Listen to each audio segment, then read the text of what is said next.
हम अक्सर बड़े गर्व से कहते हैं कि हम ऐसे ही हैं और हम चाहते हैं कि लोग हमें ऐसे ही जानें। लेकिन असली सवाल ये है कि क्या हम वाकई उस पहचान पर गर्व कर सकते हैं जो हमारे व्यवहार से बन रही है।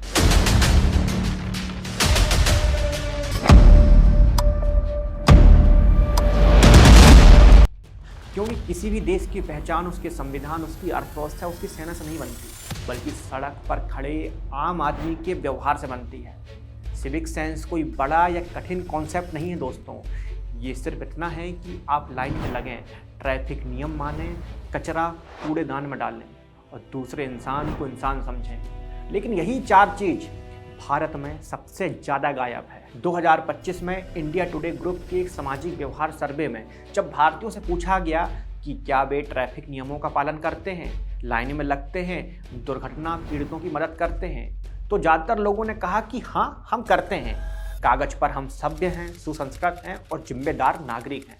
लेकिन जरा सड़क पर उतरकर तो देखिए, रेड लाइट सिर्फ सुझाव बन जाती है, जेब्रा क्रॉसिंग गाड़ी खड़ी करने की जगह बन जाती है और लाइन का मतलब होता है दोस्तों कि जो घुस गया वही समझदार है।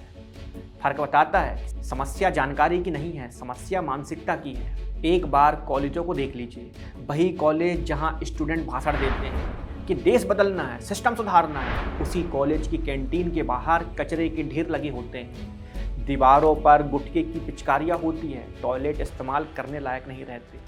वही युवा जो सोशल मीडिया पर जागरूकता की पोस्ट डालता है, क्लास से निकलते ही चिप्स का पैकेट सड़क पर फेंक देता है। पान की दुकानों के आसपास की हालत किसी से छुपी नहीं है दोस्तों, दीवारें लाल, नालियां जाम, बदबू से जीना मुश्किल।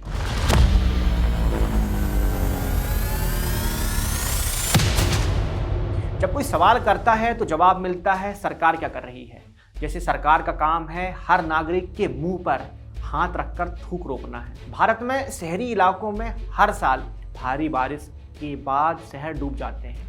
न्यूज़ चैनल बताते हैं नगर निगम फेल हो गया, लेकिन कोई ये नहीं पूछता कि नालियाँ प्लास्टिक से क्यों भरी है। सच ये है कि ज़्यादातर नालियाँ हमारे घरों और दुकानों से निकले कचरे से जाम हो जाती हैं। जब पानी घरों में घुसता है, लोग मरते हैं, नुकसान होता है, तब हम मौसम को दोष देते हैं। इसमें मौसम क्या कर सकता है? तो गलती हमारी है। हम प्रकृति को जो देंगे वापस भी तो हमको वही मिलेगा।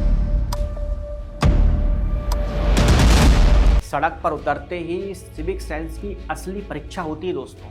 भारत में कुछ गाड़ियां सिर्फ ट्रांसपोर्ट का साधन नहीं है, वे मानसिकता बन चुकी हैं। कुछ विशेष गाड़ियां और कुछ विशेष गाड़ियों को चलाने वाले लोग ये मानकर चलते हैं कि सड़क उनके बाप की है। गलत साइड से चलना ताकत माना जाता है, कट मारना स्टेटस बन जाता है और हॉर्न अधिकार बन जाता है। पैदल चलने वाला इंसान कीड़ा होता है इनकी नज़रों में। भारत में अगर एक्सीडेंट हो जाए तो भीड़ लगती है, फिर वीडियो बनता है, फिर सामान लूटा जाता है। कई मामलों में घायल की मदद से पहले उसका फोन और पर्स गायब हो जाता है। यही वजह है कि हिट एंड रन मामलों में ड्राइवर भाग जाता है, क्योंकि उसे भरोसा होता है कि सामने इंसान नहीं है, भीड़ खड़ी है। भारतीय रेलवे, जिसे लोकतंत्र की नस कहा जाता है, वहाँ सिविक सेंस की हालत और शर्मनाक हो जाती है। जनरल डिब्बे का टिकट लेकर लोग स्लीपर क्लास एसी के डिब्बों में चले जाते हैं और जो स्लीपर क्लास होता है वो जनरल डिब्बा बन जाता है। और ये लोग जाकर बदतमीजी करते हैं, क्या हुआ, बैठ गए तो नहीं बैठने दोगे क्या, तुम्हारी सीट है क्या। कुछ केसेस में यही लोग गाली गलौज और लड़ाई भी करते हैं। यही दोस्तों हमारा सिविक सेंस दिख जाता है। यहाँ कानून का डर नहीं है, क्योंकि हमें शुरू से सिखाया जाता है कि नियम मानने वाला बेवकूफ़ होता है। फिर वही लोग कहते हैं कि विदेश में सिस्टम अच्छा है। सिस्टम अच्छा इसलिए नहीं होता कि वहाँ पुलिस ज़्यादा सख्त है, बल्कि इसलिए होता है कि लोग नियम को दुश्मन नहीं मानते। खेल और जश्न में भी हम अपनी असली शक्ल दिखा देते हैं। 3 जून 2025 को रॉयल चैलेंजर बेंगलुरु ने आखिरकार IPL का फाइनल जीता। सालों का इंतजार खत्म हुआ, पूरे देश में जश्न का माहौल था। सोशल मीडिया से लेकर सड़कों तक RCB गूंज रहा था। अगले ही दिन बेंगलोर में टीम के सम्मान में एक बधाई कार्यक्रम रखा गया। स्टेडियम के बाहर लाखों फैंस इकट्ठा हो गए। सबको अपने चैंपियंस को एक झलक देखनी थी। लेकिन जश्न धीरे धीरे अराजकता में बदल गया। लोग कतार में नहीं लगे, बैरियर तोड़े गए, धक्का मुक्की शुरू हुई, लोग एक दूसरे पर चढ़ते चले गए। पुलिस की अपील, माइक पर चेतावनी सब बेअसर रही। नतीजा ये हुआ कि भीड़ के दबाव में क्राउड क्रश हो गया। 11 लोग मारे गए और 50 से ज़्यादा घायल हुए। जिस दिन पूरी दुनिया आरसीबी की ऐतिहासिक जीत का जश्न मना रही थी, उसी दिन 11 निर्दोष सिर्फ इसलिए अपनी जान गंवा बैठे क्योंकि हम जश्न में भी लाइन में नहीं लग सकते, दूसरों को थोड़ी जगह नहीं दे सकते और नियमों को दुश्मन समझते हैं। ये हादसा किसी टीम की जीत की कहानी नहीं, ये हमारे सिविक सेंस की हार की सबसे डरावनी तस्वीर है। जापान में लोग हार के बाद भी स्टेडियम साफ करते हैं और हम जीतकर शहर गंदा कर देते हैं। स्विट्जरलैंड के एक होटल में बुफे एरिया में एक नोटिस लगाया गया। ये कोई जनरल इंस्ट्रक्शन नहीं था, बल्कि नोटिस की शुरुआत ही थी डियर गेस्ट फ्रॉम इंडिया, यानी ये संदेश खास तौर पर भारतीय मेहमानों के लिए लिखा गया था। नोटिस में साफ शब्दों में कहा गया था कि बुफे का खाना सिर्फ ब्रेकफास्ट के लिए है, उसे पैक करके कमरे में ना ले जाएं। सोचने वाली बात ये नहीं है कि नियम लिखे गए, बल्कि ये कि ये नियम सिर्फ भारतीयों को संबोधित करके क्यों लिखने पड़े। ये कोई भारत विरोधी साजिश नहीं थी, बल्कि बार बार के अनुभव से निकली मजबूरी थी। जब किसी देश के मेहमानों के लिए अलग से बोर्ड लगाना पड़े तो सवाल होटल पर नहीं, हमारी सिविक सेंस पर उठता है। हम विदेशों में होने वाले भेदभाव पर बहुत जोर शोर से रोते हैं, कहते हैं कि दुनिया हमारा मजाक उड़ाती है, हमें नीची नज़र से देखती है, हमारे रंग, हमारी भाषा, हमारी आदतों पर तंज कसती है। लेकिन हम शायद ये सवाल कभी खुद से नहीं पूछते कि जब वही भेदभाव हम अपने ही देश में अपने ही लोगों के साथ करते हैं तो उसे क्या कहेंगे। क्या तब भी हम खुद को पीड़ित मानेंगे या तब सच्चाई ज़्यादा कड़वी लगती है। इसका एक बेहद दर्दनाक और शर्मनाक उदाहरण दिसंबर 2025 में सामने आया, जब देहरादून में एंजिल चाकमा, त्रिपुरा के रहने वाले 24 साल के एक MBA छात्र की बेरहमी से हत्या कर दी गई। उनका कसूर सिर्फ इतना था कि उनका चेहरा नॉर्थ ईस्ट का था। उसे सड़क पर चिंकी चाइनीज मोमो कहकर चिढ़ाया गया। जब उसने विरोध किया और कहा कि हम चाइनीज नहीं हैं, हम भारतीय हैं, तो बात वहीं खत्म नहीं हुई। उसे चाकू से मार दिया गया और उसकी जान ले ली गई। ये कोई मजाक नहीं था, ये कोई अचानक हुआ गुस्सा नहीं था, ये हमारी सिविक सेंस की सीधी सी मौत थी।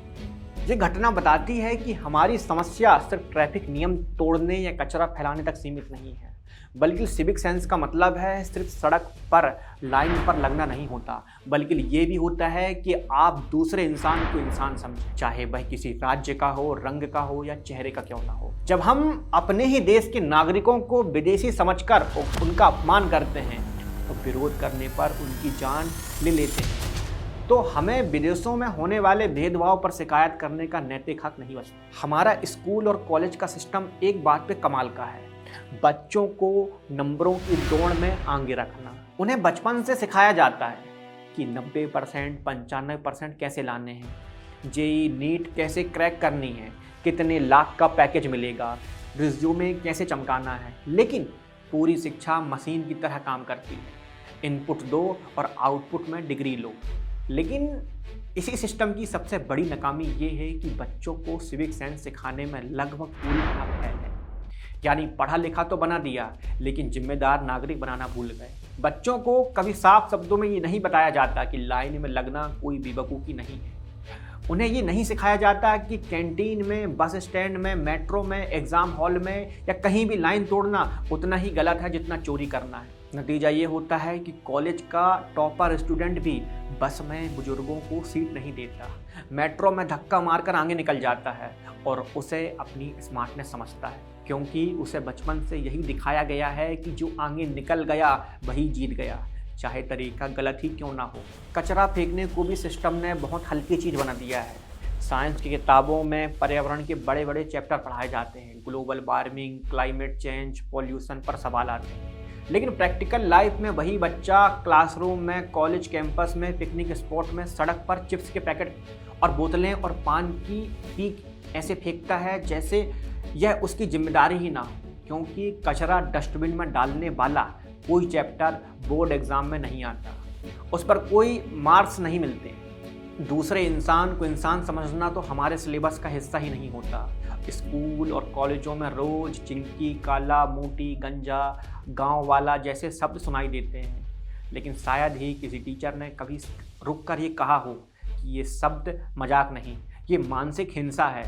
कोई ये नहीं समझाता कि भाषा भी हथियार होती है, शब्द भी किसी को तोड़ सकते हैं। 10वीं में 95% लाने वाला बच्चा भी किसी को चिंकी कहकर मार सकता है और उसे एहसास तक नहीं होता कि वह कितना खतरनाक हो चुका है। पब्लिक प्रॉपर्टी के मामले में भी यही सोच बैठा दी जाती है, मेरा नहीं तो क्या। दीवारों पर थूकना, बेंच काटना, टॉयलेट गंदा करना और लाइट पंखा ऑन करके छोड़ देना, ये सब आदतें 12वीं तक पक्की हो जाती हैं। सबसे बड़ी कमी ये है कि बच्चों को कानून का डर तो दिखाया जाता है, लेकिन नियम का सम्मान सिखाया नहीं जाता। Red light, no parking, line में रहना, कचरा अलग अलग डालना, इन सबको सरकार का काम मान लिया जाता है। बच्चों को ये नहीं बताया जाता कि नियम मानने वाला कमज़ोर नहीं बल्कि समझदार होता है और उसकी जिम्मेदारी होती है। उसे ये समझ ही नहीं आती कि सिविक सेंस का मतलब डर में चलना नहीं बल्कि समझदारी से चलना होता है। सच्चाई ये है कि हम डिग्री वाले अनपढ़ तैयार कर रहे हैं। हमारी शिक्षा का 90% फोकस अच्छी नौकरी, अच्छा पैकेज और अच्छा स्टेटस बनाने पर है। 10% भी फोकस इस पर नहीं है कि अच्छा इंसान कैसे बनाना है, जिम्मेदार नागरिक कैसे बनाना है और सभ्य समाज कैसे खड़ा करना है।